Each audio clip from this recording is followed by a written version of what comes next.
Ako si Randy. Nag-iisang anak lang ako ng aking mga magulang.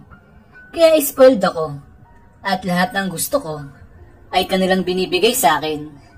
Isang araw, napasyal sa amin ang kapatid ni Mama na si Tita Carla at di ko akalain na mas matanda pa pala ako sa kanya. Yun din pala ang unang pagkakataon na nakita ko siya at napasyal sa bahay namin. Kaya nang makita ko siya, ay humanga ako sa kanyang angkin na kagandahan at sinabi ko sa aking isipan na sana di ko na lang siya naging tita para pwede ko siyang ligawan at mahalin. At dahil sa busy ako sa kakatingin sa akin Tita Carla, ay di ko na malayan na tinatawag na pala ni Mama ang aking pangalan. Hoy Randy, kinakausap kita. Bingi ka ba ha? Saan ka ba nakatingin dyan? Hoy anak, Randy, bungol. Ay, Mama, bakit po? May sinasabi pa kayo? Ano po bang kailangan mo? Tingnan mo to. Kanina pa kita kinakausap. Di ka pala nakikinig dyan ha? Sabagay, paano ka nga naman nakikinig? Panay tingin mo sa Tita Carla mo. Ipapakilala kita sa Tita Carla mo. Kaya tinatawag kita. Sige na, lumapit ka na sa Tita Carla mo. Bunso namin yan ha? At mas matanda ka pa dyan. Pero, kahit mas matanda ka pa sa kanya, igalang mo siya ha Randy? Kasi nga, tita mo siya, okay?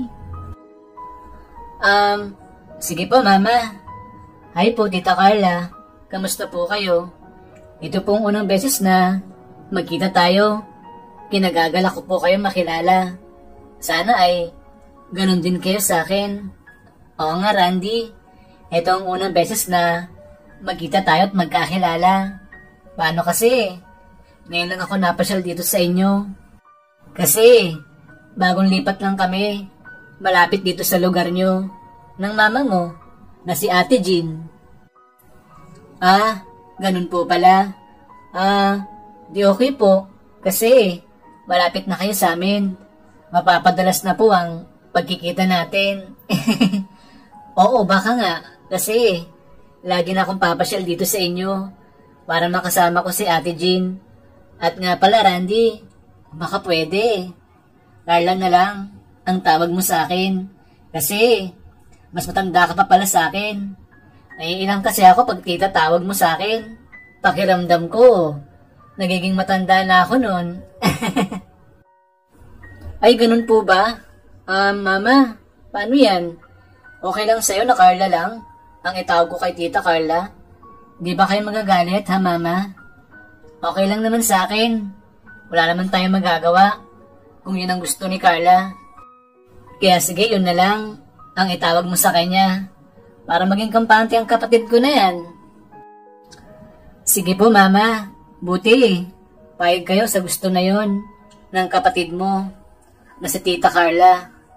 Ba Tita Carla ulit? Di ba Carla na nga lang? Pasaway ka talaga Randy. Ay oo nga pala. Sige Carla, yun na lang tatawag ko sa'yo. Yan ang gusto ko. Mas okay pakinggan kesa sa Tita Carla. Yun kasi tawag mo sa akin. Nagiging matanda ako, pakiramdam ko. Ganon ba Carla? Sabagay, tama ka po dyan. Carla, nag-aaral ka ba o nagtatrabaho ka na? Nag-aaral pa ako Randy. Pero graduating na ako this year. Sige Carla, okay yan. Graduating ka na pala. Ako naman, naghahanap ng trabaho. Kakaresign ko lang kasi sa dati kong company. Gawa ng malayo ako doon at hirap ako sa pagbiyahe. Sige Randy, okay lang yan. Makakahanap ka pa din ng trabaho. Magtiyaga ka lang. Sige Carla, salamat. Mama, kakain na ba tayo ng hapunan? Gutom na kasi ako eh. Yan, dyan ka magaling. Sige, maghahain na ako. Magugas na kayo ng kamay ni Carla para makakain na tayo. Sige Mama, salamat po. At nagugas na nga kami ng kamay ni Tita Carla. At habang nagugas kaming dalawa, ay napapatingin ako sa kanya. Kasi maganda talaga siya. at may maamo na muka. At ang tapos na kami magugustang kamay, ay agad na kaming kumain, nila Mama at Tita Carla. At nang tapos na kaming kumain, ay nagpahinga muna saglit si Tita Carla at saka sila nagkwentuhan ni Mama. At maya-maya lang, ay bigla na akong tinawag ni Mama at sinabi niya sa akin na ihatid ko na daw si Tita Carla. Anak, Randy, pakihatid mo ang Tita Carla mo. Baka mapano to sa daan eh. Kaya sige na, ihatid mo na siya, dali. Sige Mama, ako nang bahalang maghatid sa tita kong maganda. Maganda talaga. Bolero pala tong anak mo, Ate Jean. Ay nako Carla, wag mo na lang pansinin. Ang anak ko na yan, may sapak yan sa utak. Sige na, umalis na kayo. At baka bigla nang umulan. Sa kagabi na oh, baka mamaya may mga loko-loko pa kayong makasalubong dyan. Tapos anak, pag natid mo ng Tita Carla mo, umuwi ka agad ha. Baka kung san-san ka pa pumunta dyan. Opo Mama, uuwi agad ako. Ano Carla? Halika na. Hatid na kita. Sige Randy, halika na. Ate Jean, uwi na ako ha. Papasyal na lang ulit ako sa isang araw dito. Oo, sige Carla. Pumasyal ka dito sa isang araw. Birthday pala ni Randy noon. Maghahanda ako, kaya pumasyal ka ha. Sige Ate Jean, pupunta ako. Sige, alis na kami ha. At salamat po ulit. At umalis na nga kami ni Tita Carla. At habang nasa daan kami, ay bigla na lang umulan na malakas. Kaya dahil doon, ay naganap muna kami ng masisilungan. Ngunit ng oras na yun, ay wala kaming makita. Kaya pareho kaming nabasa ng malakas na ulan. Hala Carla, nabasa na tayo ng malakas na ulan. Tutuloy na ba tayo sa inyo para makauwi ka na agad? Sige Randy, magpatuloy na tayo. Basa na din naman tayo eh. Kaya okay na yan. Kaso Randy, nilalamig ako eh. Ang nipis kasi ng suot kong t-shirt. Oo nga Carla, medyo manipis yung damit mo. Gusto mo Carla, yakapin kita habang naglalakad tayo para di ka nalamigin. Naku, wag na Randy. Baka makita ka pa ng girlfriend mo. Magselos yun sa akin. Baka kapag kamala na girlfriend mo ko. Oo nga Carla, kaso wala naman akong girlfriend. Kaya wala makakakita sa atin. Ano Carla, paig ka ba? Nanginginig ka na sa lamig oh. Kailangan mo ng yakap ko para mainitan ka talaga at di nalamigin pa. Sige Randy, bahala ka na nga dyan. Kung yun ang gusto mong gawin. Sige Carla, gagawin ko na ha. At agad na nga akong tumabi kay Tita Carla. At nang katabi ko na siya, ay agad kong hinawakan ang magkabila niyang bewang para mayakap ko siya. Habang kami ay naglalakad ng dahan-dahan sa gitna ng ulan. At habang ganun, ang sitwasyon namin ng aking Tita Carla ay napapatingin siya sa akin at napapangiti. Ako naman ay ganun din ang ginawa ko sa kanya. At maya-maya lang ay bigla nang umakbay sa akin si Tita Carla. Kaya dahil doon ay napatikit sa aking braso ang kanyang cocomelon. Di ko na lang yun pinansin kasi nga tita ko siya. Kaya dapat ko siyang igalang. At baka wala naman yun, mali siya kay tita. Kahit yun ay nakatikit na sa akin. At makalipas ang ilang mga sandali, ay nakarating na kami ni Tita Carla sa bagong bahay na nililipatan nila. At bigla na lang nagulat si Tita Carla kasi ba't walang ilaw yung loob ng bahay nila. Kaya naman, agad niyang kinuha ang kanyang cellphone para tawagan ng kanyang mama at papa. At pag-check ni Tita sa kanyang cellphone, ay doon niya lang nalaman na wala pala dito sa bahay ang kanyang mga magulang. Nasa kabilang bahay pala nila. Doon pa, sa kabilang barangay, bukas na daw ito uuwi kasi gawa nang naabutan sila ng malakas na ulan. Ala Randy, paano to? Wala pala sila mama at papa dito sa bahay. Nasa kabilang bahay pala sila. Doon pa yun, sa kabilang barangay. Naabutan daw kasi sila ng malakas na ulan. Kaya bukas na lang daw sila uuwi ng umaga. Sinabihan nila ako na kay Ate Jean na lang ako matulog. Kaso, andito na nga tayo sa bahay, di ba? Hassle naman kung babalik pa ako dun sa inyo, di ba? Saka basang-basa na ako ng ulan, no? Kailangan ko na magpalit ng damit. Oo nga, Carla, paano kaya to? Sige, mabuti pa.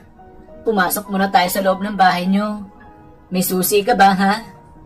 Oo, may susi naman ako. Sige, pasok muna tayo sa loob. At pumasok na nga muna kami ng aking tita Carla sa loob. At ang ando na kami sa loob, ay doon ko napagtanto na bakat na pala yung sexing katawan niya sa basa niyang damit. Naaninag ko yun kasi dahil sa liwanag ng kanilang ilaw sa sala. At habang nakatingin ako sa sexing katawan ng aking tita, ay napaisip ako na mukhang masarap sana maging girlfriend ito, si Tita Carla. Yun nga lang, ay di siya pwede para sa akin kasi tita ko siya. At ilang saglit lang, ay bigla na nagsalita ang aking Tita Carla. Randy, dito ka na lang muna ha. Magsha-shower lang ako para makapagpalit ng damit. Tapos pagkatapos ko, ikaw naman mag-shower ha. Kasi, baka sipunin ka niya no? Sige Carla, wait na lang kita dito sa sala nyo. Okay Randy, salamat ha. At pagkatapos nun, ay naghintay na nga lang ako kay tita sa sala. Habang dahan-dahan ko nang nararamdaman yung lamig na pumapasok sa aking katawan dahil sa basa kong damit. At maya-maya lang ay dumating na sa Tita Carla, tapos na siyang maligo at nakasuot na siya ng maigsi na shorts na medyo maluwag. Napatingin ako kay tita nun kasi paano pa naman nasisilaw ako sa kaputian ng kanyang mga hita at eto ay naglalakihan pa. Randy, tapos na akong maligo. Ikaw, paano ka na? Uuwi ka na ba? Paano yan? Basa ka na. Saka Randy, baka pwede. Huwag mo akong iwan dito sa bahay mag-isa. Takot ako nang walang kasama eh. Tatawagan ko na lang si Ate Jean, ang mama mo. Papaliwanag ko na lang sa kanya yung nangyari. Papakiusapan ko na lang siya na dito ka na muna sa akin para may kasama ako. Ano Randy? Payag ka ba ha? Payag naman ako Carla, kung okay lang kay mama. Sige wait, tatawag lang ako sa mama mo ha. At nakalipas lang ng ilang sandali, ay nakausap na ni Tita Carla si mama. At ito ay pumayag naman na dito muna ako kila Tita Carla matulog. Ayan Randy, okay na. Nakausap ko na yung mama mo. Payag siya na dito ka na muna matulog sa amin ha. Sige na Randy, maligo ka na. Baka nilalamig ka na. Basa kasi ang damit mo eh. Sige Carla, maliligo na ako. Kaso, wala akong damit na pamalit. Paano kaya to? Wala, oo nga no. Yari, paano kaya to? Wala pa naman akong damit dito na pang lalaki. Sige, ganito na lang Randy. Magtapis ko na lang muna ng tuwalya. Tapos yung damit mo, ilalagay ko na lang sa dryer para matuyo agad. Sige na, maligo ka na. Tapos iwan mo sa labas ng CR yung damit mo ha, para ma-dryer ko na siya. Sige Carla, salamat ha. Naisip mo pang bagay na yun. Ang talino mo pala. Tapos maganda pa. Carla, may boyfriend ka na ba? Wala akong boyfriend Randy. Single ako. Bakit mo pala natanong, ha Randy? Wala naman Carla. Ang ganda mo kasi. At humahanga ako sa'yo. Pasensya ka na ha. Prangka kasi ako. Kung ano nasa loob ko, sinasabi ko talaga agad sa tao. Ganun ba? Sige, okay lang yan. Paghanga lang naman eh. Sige na, ligo na, dali. At agad na nga akong naligo. At pagkatapos kong maligo, ay agad kong nilagay yung damit ko sa labas ng CR. At agad din naman yun, kinuha na Tita Carla para masalang niya agad sa dryer. At habang inihintay namin matuyo yung damit ko, ay nagkwentuhan muna kami ni Tita sa sala. At nang sandaling yun, ay medyo naiilang ako kay Tita Carla kasi nakatapis lang ako noon ng tuwalya. At si Tita Carla naman ay parang wala lang yun sa kanya kasi nakakapag-usap naman kami ng maayos. At makalipas lang ng ilang saglit ay kinuha na ni Tita Carla yung damit ko sa dryer at ito ay natuyo na. Kaya nasuot ko na muli ang aking damit. Carla, salamat sa pag-dryer sa damit ko ha. Buti okay na siya. Nagamit ko na ulit ngayon. Wala yun, Randy. Ako naman may kasalanan. Ba't ka nabasa eh? Kasi hinatid mo pa ako dito. Okay lang yan, Carla. So, paano? Matutulog na ba tayo? Mamaya na lang, Randy. Baka pwede manood muna tayo.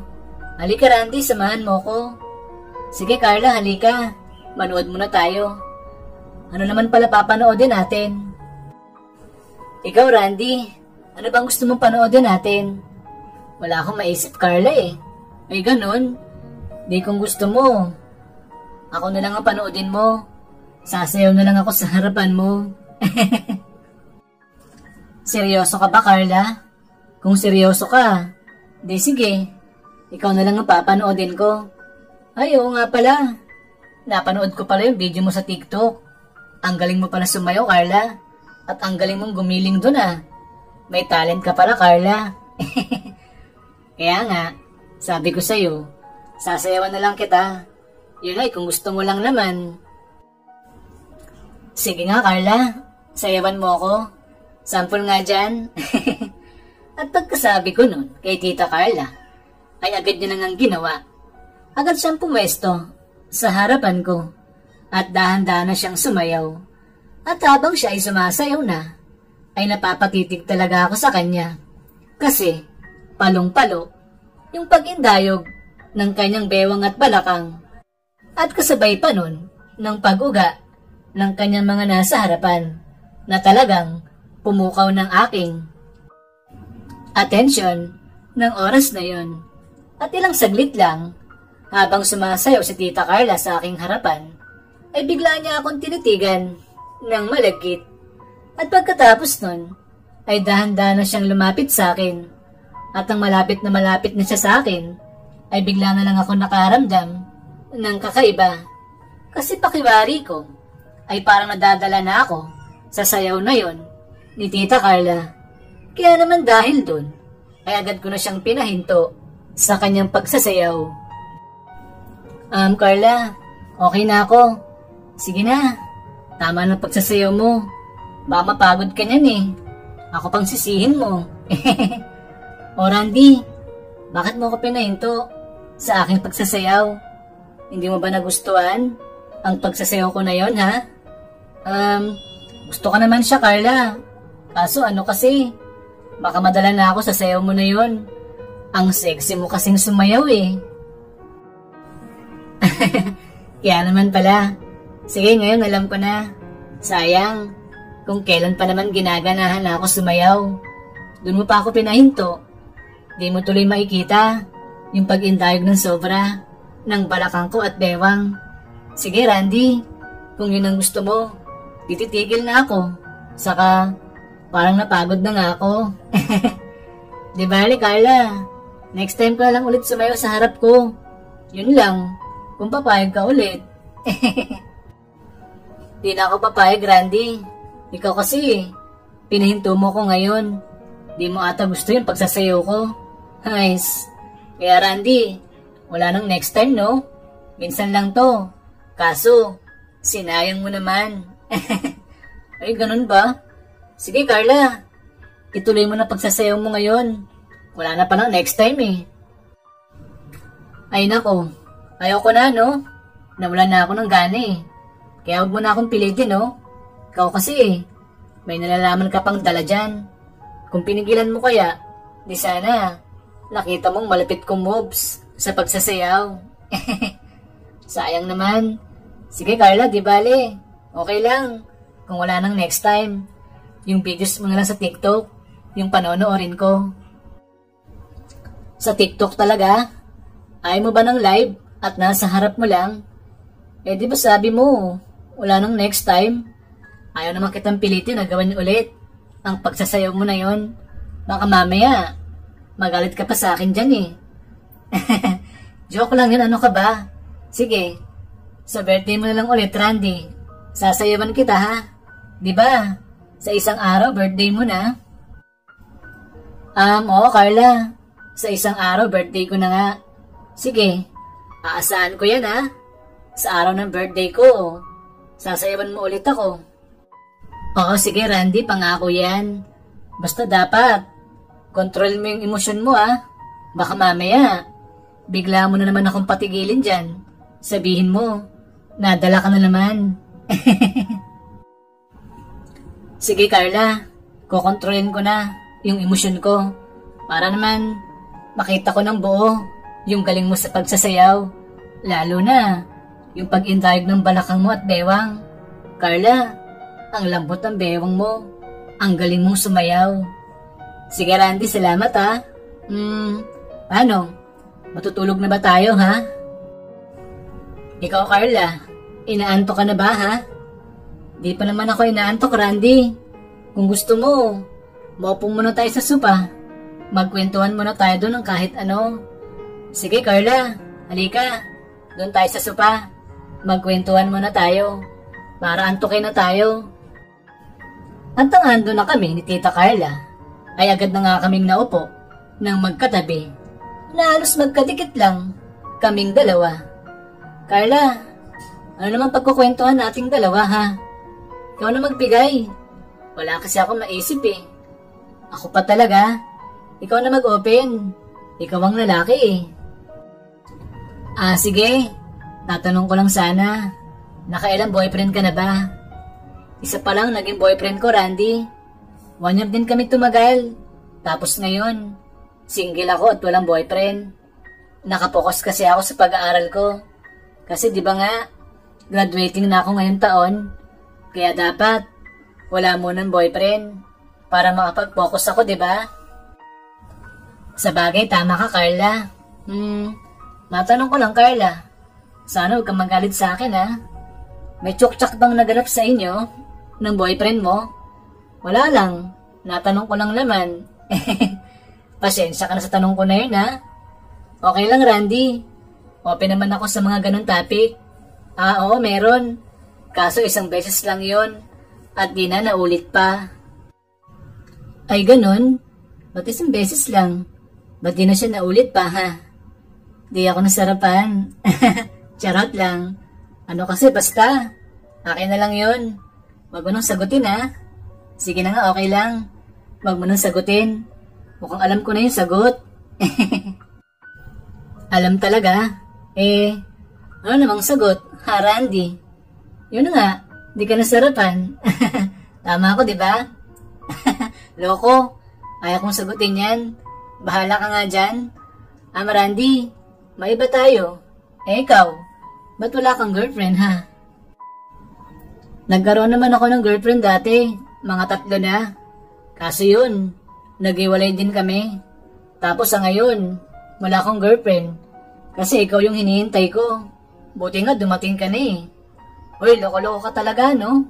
Di pwede, no? Tita mo ako. Kaya di pwede ang naiisip mo ngayon, no? Oo nga, sayang. Sana, di na lang kita tita. Para pwede, no? Nice. Kaso tita mo nga ako. Kaya maghanap ka na ng iba, no? Madaming babae dyan. Kaya madami ka pang mahanap dyan, okay? Sige, Tita Carla. Ay, Carla pala. Ay nako, ba't may tita ha? Pasaway ka talaga, Randy, kahit kailan. Pitikin ko yung bibig mo dyan eh. Sige nga, Carla. Pitikin mo nga na makagat ko yung daliri mo. Ganon. Sige, pipitikin ko talaga yung bibig mo. Eto na, gagawin ko na ngayon. At bigla lang ang pinitik ni Tita Carla yung bibig ko.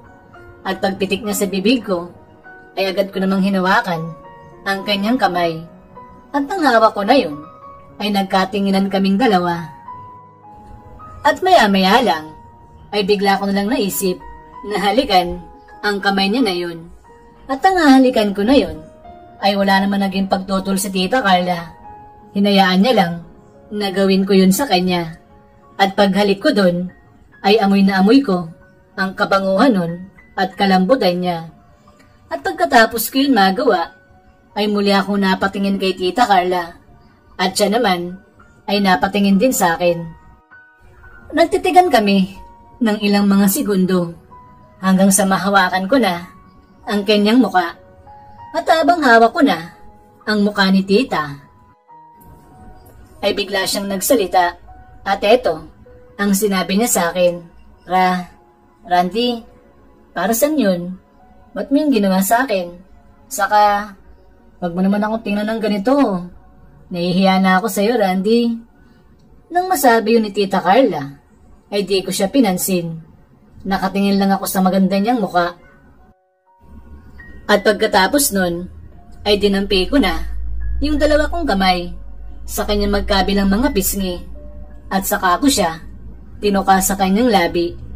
At ang magawa ko na yun ay walang imik si Tita Carla. Napahawak lang siya sa aking magkabilang braso. At pagkatapos ko yun magawa, ay bigla ko siyang niyakap ng mahigpit. At siya naman ay umakap din sa akin na mahigpit. At nang sandaling yun, ay wala nagsasalita sa aming dalawa. Nanatili lang kaming tahimik na dalawa habang kami ay magkayakap. At sa di namin inaasahan, habang magkayakap kami dun sa sopa, ay bigla na lang kaming nakatulog na dalawa nang di namin namamalayan pareho. Siguro marahil sa nagustuhan namin pareho sa isa't isa ang tagpong yun. Nagising ako ng 3 a.m. at paggising ko ay tulog pa din si Tita Carla at siya ay nakayaka pa din sa akin. Muli ko siyang tinitigan ng oras na yun at nasabi ko sa aking isipan, sana di na lang kita, Tita, para pwede kitang mahalin. At sabay haplos ko sa kanyang muka. At pagkatapos nun ay muli ko siyang niyakap at binuhat ko na siya papunta sa kanyang kwarto. At doon ko na siya inihiga para naman maging maayos ang kanyang pagtulog. At ang lalabas na ako ng kanyang kwarto ay bigla niya nalang hinawakan yung braso ko. At pagtingin ko sa kanya ay dilat na ang kanyang mga mata at siya ay nakatingin sa akin. At bigla niya nalang sinabi sa akin ang salitang to na kinagulat ko naman ng sandaling yun. Teka, Randy, wag kang umalis. Wag mo akong iwan dito. Dito ka lang sa tabi ko. Sige na, Randy. At saka baka pwede, yakapin mo lang ako na mahigpit. Please, Randy. Nang madinig ko yung sinabi ni Tita Carla, ay napatingin ako sa kanya. At parang di ako makapaniwala na sasabihin niya yun sa akin. Kaya naman, sinabi ko sa kanya kung sure ba siya sa sinasabi niya na yun sa akin.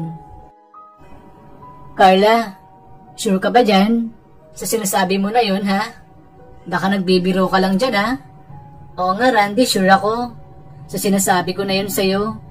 Kaya please, dito ka lang sa tabi ko. Huwag kang umalis. Gusto kitang katabi at kayakap. At nang malaman ko na seryoso si Tita Carla sa sinabi niya na yun sa akin, ay agad ko nang ginawa yung kanyang gusto. Tumabi na ako sa kanya habang kami ay magkayakap. At nang katabi ko na siya sa paghiga at kayakap ko pa siya, ay panaytingin sa akin ni Tita Carla at sa kanyang sinabi sa akin ang salitang to, Randy, may tatanong ako sa'yo. Sana sagutin mo na maayos, ha? Sige, Carla.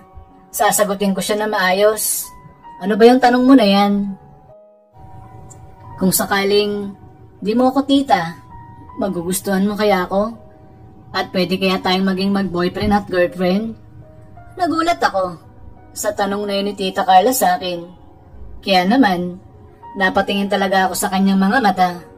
At dahil sa kailangan kong sagutin yung tanong niya na yun, ay sinagot ko naman yun na maayos at seryoso. Oo naman, Carla. Magugustuhan talaga kita. Nasa iyo na lahat. Maganda, sexy, mabait, at makinis ang kutis. Kaso yun nga, tita kita. Kaya di talaga pwede. Nga pala, Carla, ba't mo naman natanong sa akin ang bagay na yan, ha? Wala, Randy. Natanong ko lang naman sa'yo. Halika na, matulog na tayo. At inaantok pa ako. Pero gusto ko, magyakap lang tayong dalawa, ha? Sige, Carla. Yakap lang naman pala eh. Walang problema sa akin yun. At pagkatapos nun, ay natulog na nga kami ulit ni Tita Carla. At nang magising kami, ay mga 7 AM na yun. Teka, Randy, dito ka lang, ha? Magluluto lang ako ng almusal nating dalawa. Wala pa naman sila mama at papa. Nag-text si mama. Baka mamayang gabi pa daw sila umuwi. Kasi may mga bibiling silang gamit para dito sa bahay namin. Kaya sana, Randy, mamaya ka na lang umuwi, ha? Okay lang ba, ha, Randy? O may lakad ka ba ngayon? Oo naman, Carla. Okay lang yun. Pagka-birthday ko na lang ako mag-a-apply ng trabaho para masamahan kita dito ngayon. Talaga, Randy? Salamat, ha? Ang bait mo talaga. Ang pogi pa. Sus, nang bola ka pa dyan. Sasamahan ka na nga eh. Nang bola ka pa. Di naman yung bola, Randy. Totoo yun. Pogi ka, okay? Gusto mo, patunayan ko sa'yo na pogi ka talaga.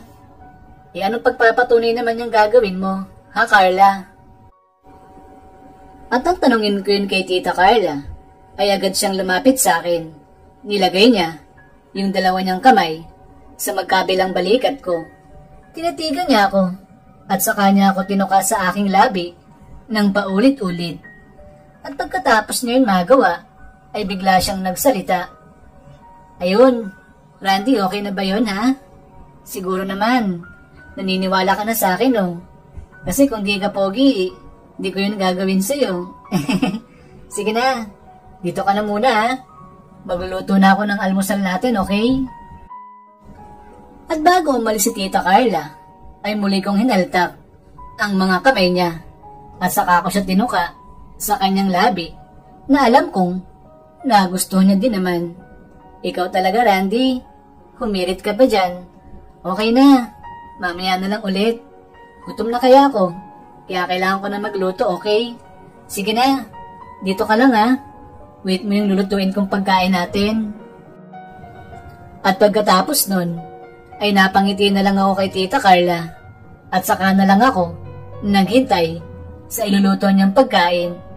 At pagkalipas ng ilang mga sandali, ay nakapagluto na si Tita Carla. At saka na kami kumain na dalawa dun mismo sa kanyang kama. At pagkatapos namin kumain, ay nanood lang kami maghapon ng mga movie. Habang kami ay magkayakap na dalawa. At ilang saglit lang ay biglang nagsalita si Tita Carla. Randy, di ba birthday mo na pala bukas? Anong regalong gusto mo, ha, Randy? Ang gusto kong regalo, Carla. Sana maging akin ka na. Ikaw talaga. Nagbibiro ko na naman dyan. Yung seryoso naman kasi, Randy. Ano nga kasing gusto mo para maibigay ko sa'yo? Seryoso naman ako, Carla. Ikaw ang gusto ko. Kaya mo bang ibigay yun, ha? Ganon ba, Randy? Yun nga sana itatanong ko sa'yo eh. Kung ano ba tayong dalawa? Kung ano bang relasyon natin ngayon? Kasi ako, naguguluhan talaga ako. Kaya gusto ko malaman mula sa'yo. Carla, papayag ka ba? Kung maging tayo ng dalawa? Oo, Randy, papayag ako. Kaso, seryoso ka ba talaga sa bagay na to? Ito ba talagang gusto mo, ha? Oo, Carla, itong gusto ko. Unang kita ko pa lang sa'yo ay humanga na ako sa'yo. At pagkatapos ko yun sabihin sa kanya, ay bigla na lang akong niyakap ni Carla ng mahigpit. At sa kanya ako, pinagtutuka sa aking labi. At pagkatapos nun, ay saka na siya napangiti sa akin. At sabay sabi niya sa akin ng salitang to, Randy, di ba? Birthday mo bukas? ito na lang gift ko sa'yo. Gusto mo ba? Sayawan kita ha? Diba? Yun din ang gusto mo? Wow talaga? Sasayawan mo ko ngayon? Sige, sige. Parang gusto ko yan ah. Sige wait ha. Magpapalit lang ako ng damit ko. Magda-duster na lang ako ha. Or dress. Wait ha. Sige Carla. Ikaw ang bahala. Kahit ano namang suotin mo ay sexy ka pa din. At maya-maya lang ay andyan na si Tita Carla. Nakasuot na siya ng dress na may kaiklian. Kaya dahil dun ay napatingin ako sa kanya. Ano Randy? Ba't parang natulala ka ata dyan ha? Bakit? Sexy ba ako ha? Oo Carla, ang sexy mo. Sa suot mo na yun na damit.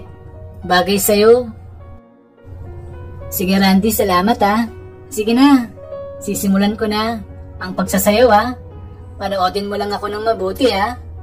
Sige Carla, manonood lang ako sa pagsasayaw na gagawin mo. At nagsimula na nga si Tita Carla sa kanyang pagsasayaw. At habang nagsasayaw na siya, ay damang-dama ko na naman ang pagpalo at pag-indayog ng kanyang balakang at bewang. Napaka-sexy niya nang sandaling sumasayaw na siya. Kaya dahil dun, ay titig na naman ako sa kanya. At talagang nadadala na naman ako ng aking emosyon. Alam kong nahalata na yun ni Tita Carla. Kaya dahan-dahan na siyang lumapit sa akin na halos magkadikit na ang aming muka. Ngunit kahit magkalapit na kami, ay tuloy pa din siya sa kanyang pagsasayaw na yon. At ang oras na yon, ay di ko na kayang pigilan pa ang aking nararamdaman. Kaya agad ko nang hinawakan si Tita Carla sa kanyang bewang at sabay sabi ko sa kanya ng salitang to, Carla, ang galing mong sumayaw. Di ko na kayang pigilan pa ang aking nararamdaman ngayon. Gusto kitang paluwagin, Tita Carla. Ay, Carla pala. Paluwagin talaga? Ano naman papaluwagin mo sa akin, ha? Yung ano mo, papaluwagin ko. Yung pagdaloy ng paghinga mo, papaluwagin ko. Kasi baka di ka na makahinga. Saigpit ang pagkakahawak ko sa bewang mo ngayon. Ikaw talaga, Randy. Ang dami mong alam dyan. Alam ko nang ibig mong sabihin dyan. Yun bang gusto mo, Randy? Sige na, gawin mo na. Payag naman ako sa nais mo. At nang sabihin yun sa akin ni Tita Carla, ay di na ako nagdalawang isip pa. Agad ko siyang tinukamuli sa kanyang labi. At pagkatapos nun, ay napaligaya ko na nga siya. At pinagsaluhan namin ang pulot gata ng oras na yon. At pagkatapos kong mapaligay si Tita Carla, ay nagkaroon na kami ng tagong relasyon nun. Naging masaya naman kami. At hanggang ngayon, pagkalipas ng 5 taon, ay okay pa din kami. Ang kaso, hanggang kailan kami ni Tita Carla na ganito. Ngunit, di ko na inisip pa. Ang mahalaga ay napapaligaya ko ang aking Tita Carla. At ako lang ang gumagawa nun sa kanya. Kasi, di na siya naghanapan ng iba. At ako din naman ay siya lang ang aking pinapaligaya. Kasi, kontento na din ako sa aking Tita Carla na maganda at sexy naman talaga. Yan po, tapos na yung full story natin. Sana po nagustuhan nyo.